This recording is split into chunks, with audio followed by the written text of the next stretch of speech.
So hello all. तो आज के क्लास में जो हम लोग देखने वाले हैं वो कंडीशनल स्टेटमेंट्स हैं। ठीक है। तो सबसे पहले आता है कि why we learn. So topic आता है कि वे हम लोग कंडीशन स्टेटमेंट्स पढ़ते क्यों हैं। ओके। तो सिंपल रूल है कि जब भी हम रियल वर्ल्ड में कुछ डिसीजंस लेते हैं, है ना, तो हमारे पास क्या होता है, कुछ सर्टेन कंडीशंस होते हैं। फॉर एग्जांपल, अगर मुझे देखना है कि कौन कौन से स्टूडेंट का मार्क्स जो है वो 40 से ज़्यादा है ताकि मैं उसे पास कंसीडर कर सकूं, otherwise the student fail. Okay. So how we can know. तो सिंपल हमारे पास कंडीशंस बनता है कि हम सिंपली क्या बनाते हैं कि मार्क्स जो होना चाहिए वो ग्रेटर देन 40 होना चाहिए, है ना। और अगर ऐसा है तो हम क्या प्रिंट करवाना चाहते हैं, तो ऐसा है तो वो पास है, और अगर ऐसा नहीं है तो वो फेल है। ठीक है। तो मतलब हमने यहाँ पे कंडीशन लगाया, ये हो गया हमारा कंडीशन। ठीक है। ओके। तो जैसे मैंने बताया आपको कि अगर हम कंडीशंस लिखते हैं कि मार्क्स जो हो गया स्टूडेंट के, मतलब मार्क्स है 40। ओके। मैंने कहा स्टूडेंट तुम्हारा जो मार्क्स है 40 है। अब मुझे चेक करना है कि ये पास है ये फेल। तो पास फेल के लिए हम एक टारगेट रखेंगे कि जिसका 33 से अबव है। ओके। सॉरी, जिसका 33 से अबव है वो पास है। तो कैसे चेक करेंगे, तो जो मार्क्स होना चाहिए वो ग्रेटर देन 33 होना चाहिए, है ना। 33 होना चाहिए। अगर ऐसा है तो हम क्या करेंगे, अगर कंडीशन विल बी ट्रू, और अगर ट्रू होता है तो हम क्या करेंगे, तो बोल देंगे कि वो पास है ना। अगर ये क्या होता है, फॉल्स होता है, तो हम क्या बोलेंगे, तो फॉल्स होता है तो उसको बोलते हैं फेल। ठीक है। ऐसा करते हैं। अब इसी तरीके से मान लो इसी को मुझे कोड करना है, तो कैसे करोगे, तो सिंपली हम इसी के लिए हम कंडीशनल स्टेटमेंट यूज करेंगे। तो इसके लिए हमारे पास एक कीवर्ड होता है इफ का। अगर सिंगल है तो इफ लगाएंगे, अगर इसके साथ अल्टरनेटिव भी है तो इफ एल्स का यूज करेंगे। ठीक है। सिंपल आप समझो, इफ पहला कंडीशन देने के लिए था, इफ के बाद कंडीशन आता है ना।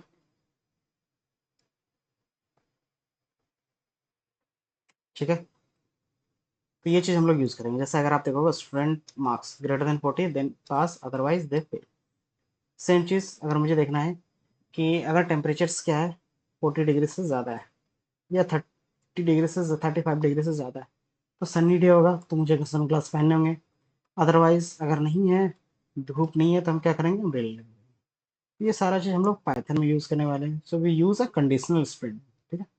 Conditional statements to perform such a decisions, such a sub real world में हम लोग देखते हैं।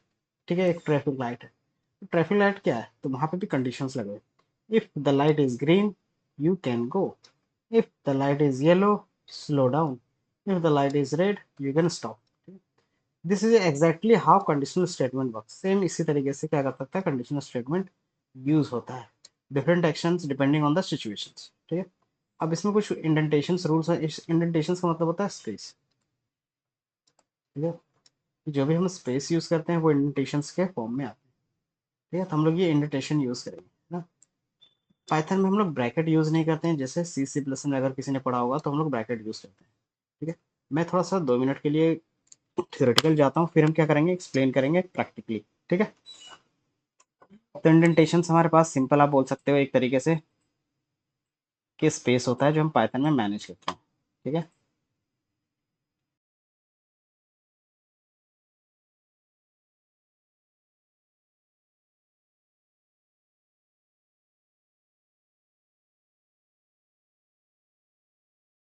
कंडीशनल स्टेटमेंट्स मल्टीपल टाइप्स के हो सकते हैं,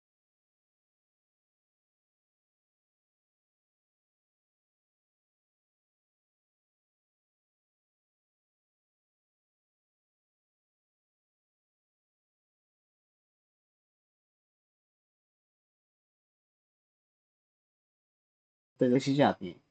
इफ एल्स क्या होता है, तो इफ एल्स में हम क्या कर सकते हैं, एक कंडीशन देंगे वो कंडीशन अगर ट्रू होगा तो क्या होगा, पहला प्रिंट स्टेटमेंट चलेगा, अदरवाइज एल्स वाला ऑटोमेटिकली रन हो जाएगा। मतलब अगर ट्रू हुआ तो ये फर्स्ट वाला चलेगा, अगर फॉल्स हुआ तो सेकंड वाला चल जाएगा। जैसे फॉर एग्जांपल मार्क्स स्टूडेंट का 35 आया है ना, पासिंग मार्क्स है 40 है ना, अगर 40 से ज़्यादा है तो वो पास है, अदरवाइज वो फेल है। ठीक है, तो इसी तरीके से मल्टीपल कंडीशंस के लिए हम क्या कर सकते हैं, एलिफ यूज़ करते हैं, है ना। तो ये हमारे मल्टीपल कंडीशंस के लिए रहेंगे। ठीक है, मैं एक बार गो थ्रू करवा दे रहा हूँ सारी चीज़ें, फिर भी हम लोग प्रैक्टिकली, है ना। अब इनके साथ हम कंडीशंस के लिए क्या यूज़ करते हैं, अगर एक से ज़्यादा है तो हम लॉजिकल ऑपरेटर्स यूज़ करेंगे। ठीक है, कुछ बिजनेस क्वेश्चन करेंगे एंड देन प्रैक्टिस की चीज़ें होंगी। ठीक है, आई होप आपको ये चीज़ें समझ में आ गई होंगी। अब हम लोग स्टार्ट करते हैं इफ के बेस पे, है ना। अब इफ के बेस पे क्या होता है, आप सिंपल कंडीशंस रखते हो। ठीक है, आप सिंपली फॉलो करोगे इफ,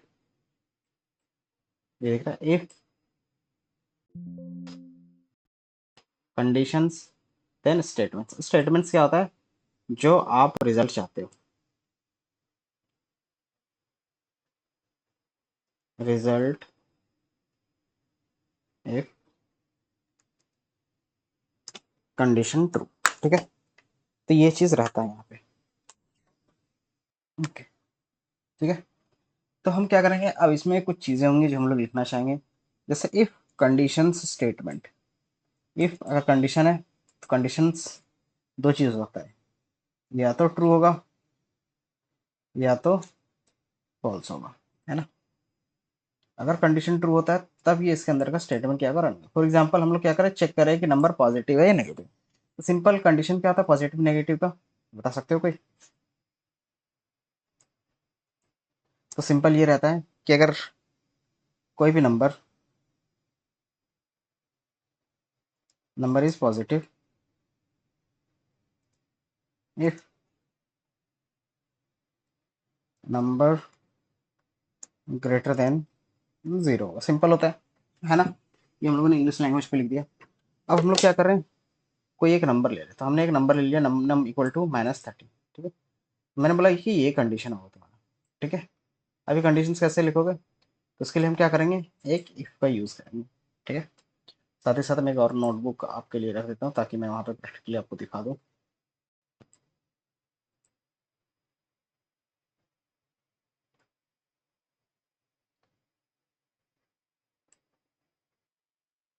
ठीक है, तो हमने कंडीशंस कैसे लिख सकते हैं, सिंपल। तो आप सिंपली टाइप कर सकते हैं इफ, देन मैंने क्या बताया था कि आपके पास नंबर होगा num equal to -39। Then conditions लगाने के लिए हमारे पास सिंटेक्स होता है इफ देन कंडीशन। ठीक है, कंडीशन की जगह पे क्या लिखोगे, तो कंडीशंस लिखना, कंडीशंस क्या लिखना है हमें, नम इज ग्रेटर देन कितने से, 0। ठीक है, अगर ऐसा कुछ है तो हम क्या करेंगे, तो हम प्रिंट कर सकते हैं, कुछ भी कर सकते हैं कैलकुलेशंस के लिए। हमने अभी प्रिंट स्टेटमेंट रखा, ये क्या करता है, रिजल्ट आपको देता है। यहाँ पे लिख देते हैं दिस इज, या फिर it is a positive number. ठीक है, एंड देन आप इसको क्या कर सकते हो, रन कर सकते हो। जैसे हम रन करेंगे तो क्या आएगा, तो प्रिंट होगा कि जो नंबर कुछ भी नहीं है। क्यों, क्योंकि हमने जो यहाँ पे डाला वो नेगेटिव है। ठीक है, अगर मैं इसको हटा देता हूँ एंड देन सिंपली दोबारा रन करता हूँ, this is it is a positive number. ठीक है, आई होप आपको आइडिया लग गया होगा कि अगर ये कंडीशन ट्रू होता है, अगर मैं माइनस लगा दूँ फिर से, तो क्या होगा, नहीं दिखेगा। और अगर कंडीशन ट्रू होगा तो ये दिख जाएगा। ठीक है, तो ये हमारा क्या होता है, इफ कंडीशंस का होगा। इसी तरीके से आपको चेक करना है कि आप एलिजिबल हो वो वोट देने के लिए, नहीं है तो एज के बेस पे कर सकते हो कि हमारे पास एज है वेरिएबल, और इसमें यूज़र क्या करेगा, अपना एज डालेगा। ठीक है, अगर आपका एज मान लेते हैं 23 है। ठीक है, और एक simple condition if num sorry age is greater than या फिर इक्वल टू 18 होना चाहिए। अगर ऐसा कुछ है तो इसके बाद हम क्या करते हैं, कॉलन लगाते हैं। ये दिख रहा है, तो हमने कॉलन लगाया, इसको बोलते हैं कॉलन। कॉलन के बाद जैसे एंटर क्लिक करोगे तो ये ऑटोमेटिकली क्या करता है, 4 स्पेस ले लेता है। ये दिख रहा है, अगर ये 4 स्पेस नहीं लेता तो आप क्या कर सकते हो, 4 स्पेस दे सकते हैं, अगर स्पेस 1 2 3 4। ठीक है, एंड देन प्रिंट स्टेटमेंट, या फिर कुछ भी स्टेटमेंट ले सकते हो you are eligible for vote, ठीक है, एंड देन रन करोगे तो you are eligible for vote. अगर मैं यहाँ पे क्या कर सकता हूँ, सिर्फ 3 कर दूँ तो कुछ भी प्रिंट नहीं होगा, ठीक है। और दूसरा मैंने बताया था इंडेंटेशन, ये जो स्पेस है इसी चीज़ को बोलते हैं इंडेंटेशन। अगर मैं एक ए स्पेस कम कर दूँ, ठीक है, और एंटर क्लिक करो तो ये आपको एक एरर देगा, ठीक है। अगर आप थोड़ा सा भी फोकस करोगे तो यहाँ पे आपको एक एरर दिख रहा होगा प्रिंट के सामने, ये दिख रहा है, ये एक रेड लाइन दिख रहा होगा आपको। देन रेड लाइन के बेस पे क्या है कि यहाँ पे देखोगे एक एरो, स्मॉल एरो है जो व्हाइट स्पेस से ये बताता है इंडेंटेशन एरर। इंडेंटेशन मतलब क्या होता है कि indent block after if statement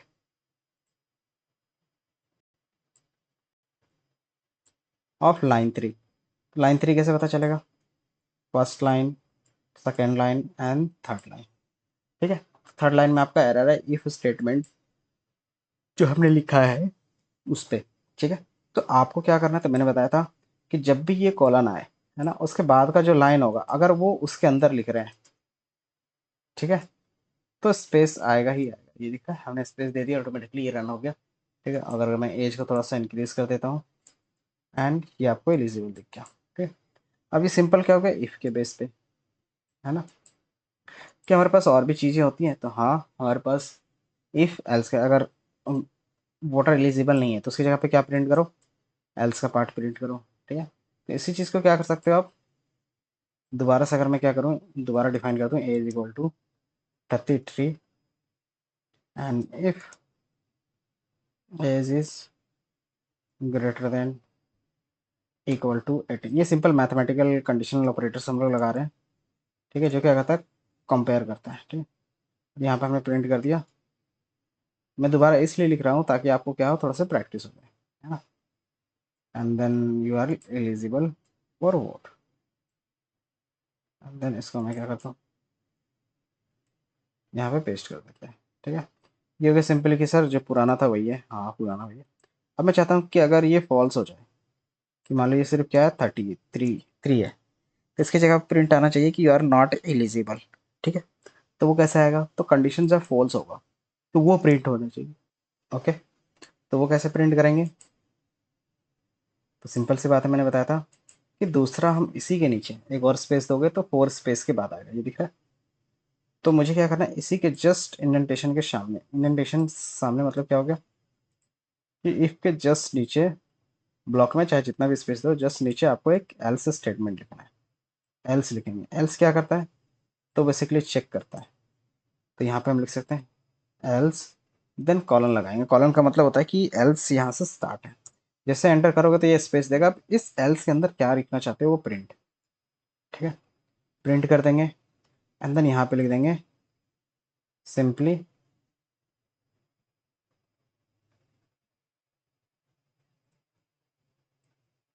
ठीक है, you are not eligible for vote. जैसे हम रन करेंगे दिख रहा है, you are not eligible for the vote, ठीक है। अगर अगेन 2 कर दिया, रन कर दिया, you are eligible for vote. 32 है इसलिए वो एलिजिबल है, और अगर 3 था तो वो एलिजिबल नहीं था, ठीक है। तो आई होप आपको ये समझ में आया हो। आपको इसमें याद जो रखना है वो सिंपल ये स्पेस का याद रखना है, ठीक है।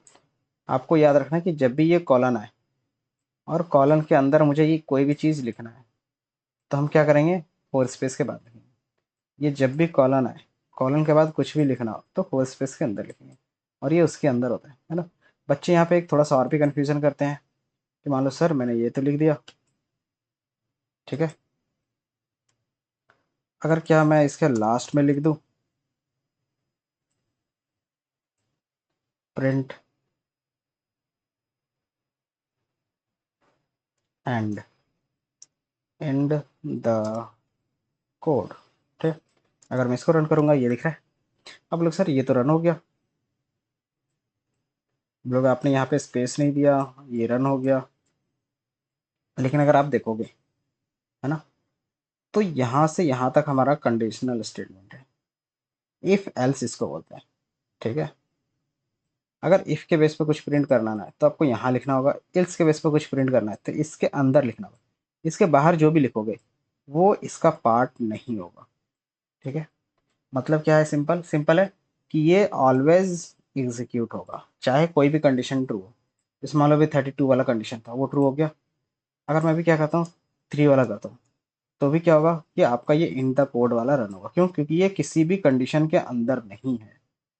जैसे मान लो इसके अंदर मैं एक और स्टेटमेंट लिख देता, प्रिंट, और मैं लिख देता हाय गुड। जैसे मैं इसको रन करूंगा ये दिख रहा है, ये प्रिंट वाला जो हमने लिखा वो रन नहीं हुआ। क्यों? क्योंकि इसका जो इफ वाला है वो पार्ट नहीं है जैसे मैं टू दूंगा तो देखोगे आपका ये दोनों एग्जीक्यूट हो गया। क्यों? क्योंकि ये जो आपके पार्ट है ये देखोगे फोर स्पेस के अंदर है, ये दिख रहा है, यहाँ पे भी फोर स्पेस है, यहाँ पे भी फोर स्पेस। तो जितनी भी चीजें स्पेस के बेस पे होगी वो सारा चीज क्या होगा, इसका पार्ट होगा। ठीक है, इस वाले का पार्ट होगा। कब होगा? जब कंडीशन ट्रू होगा। ठीक है, तो ये थोड़ा सा याद रखना है। अगर फॉल्स होगा तो क्या होगा, और अगर कंडीशन ये फॉल्स हुआ तो सिंपली वो एल्स वाले के पास जाता है। ठीक है, और एल्स के अंदर जो भी स्पेस के अंदर लिखा हुआ रहेगा वो प्रिंट करेगा। तो स्पेस के अंदर एक लाइन लिखा हुआ तो एक लाइन प्रिंट करेगा, 2 लाइन है तो 2 लाइन, 10 लाइन है तो 10 लाइन प्रिंट करेगा। ठीक है, अब लोग विदाउट स्पेस अगर आप देते हो सबसे लास्ट में या कहीं पे भी तो वो क्या रहेगा कि वो समझ जाएगा कि ये क्या है, लूप का या फिर इफ एल्स कंडीशनल स्टेटमेंट का पार्ट नहीं है। ये हमेशा एग्जीक्यूट होगा चाहे लूप क्या सॉरी ये स्टेटमेंट एग्जीक्यूट हो या ना हो।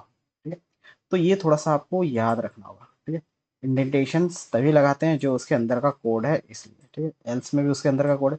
क्योंकि बहुत सारे मैंने देखा है बिगिनर्स और जो नॉन टेक्निकल बंदे होते हैं वो क्या होते हैं, थोड़ा सा कन्फ्यूजन हो जाते हैं। स्पेस क्यों दे रहे हैं? स्पेस इसलिए दे रहे हैं ना ताकि इसको पता चल सके कि ये एल्स के अंदर है। स्पेस हम लोग इसलिए देख रहे हैं ना ताकि ये पता चल सके इफ के अंदर है, मतलब इफ के अंदर कब, जब ये ट्रू होगा, एल्स के अंदर कब, जब ये फॉल्स होगा। ठीक है, इसके अलावा कुछ भी आपको लिखना हो तो आप कहीं पे भी लिख सकते हो। फॉर एग्जाम्पल क्या सर, हम लोग यहाँ पे भी लिख सकते हैं बीच में, इफ एल्स के बीच में यहाँ पे भी, तो नहीं, सिंपल होता है। अगर मैं यहाँ पे भी कुछ लिख दूँ तो ये क्या होगा, रन करोगे तो एरर देगा। क्यों? क्योंकि जब भी हम कुछ भी लिखते हैं अगर आपने इफ लिखा है तो इफ के बाद एल्स ही होगा। इसके बीच में इस तरीके से कहीं भी कोई भी कोड नहीं लिख सकते। ठीक है, अगर आप इफ एल्स लिख रहे हो तो या तो फिर मल्टीपल स्टेटमेंट यूज कर लो, मल्टीपल इफ यूज कर लो, और कुछ नहीं। ठीक है, तो ये थोड़ा सा हम प्रैक्टिस के साथ धीरे धीरे सीखेंगे। ठीक है, बट मैंने यहाँ पे इसलिए बता दिया क्योंकि कन्फ्यूजन हर किसी को रहता है। ठीक है, तो आज के क्लास में इतना ही रखेंगे, नेक्स्ट क्लास में इफ एल्स का पूरा देखेंगे, नेस्टेड इफ का देखेंगे और एलिफ का कॉन्सेप्ट देखेंगे। Okay, so thank you.